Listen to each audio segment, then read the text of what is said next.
Yun. Tapos na rin yung ating kulungan. Pero hindi pa po na yung tapos na. Ito po yung ating kulungan ng mga sisiw. Yun. Ito niyo yung ating mga sisiw. Marami na. Yan. Marami na po sila. Tapos dito yung mga inahin tsaka tandang.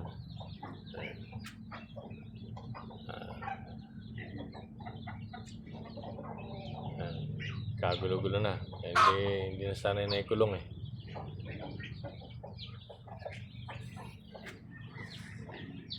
Tapos aantayin natin yung iba roon.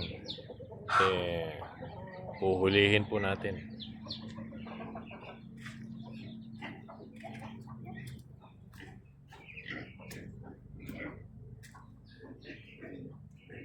Dito naman po yung iba naglilimlim.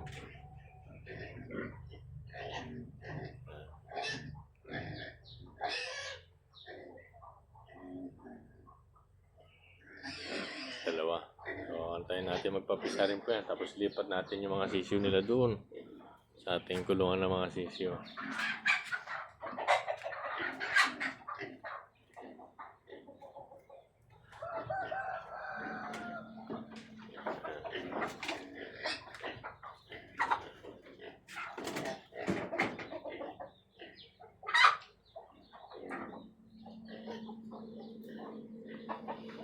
Tapos ito na lang.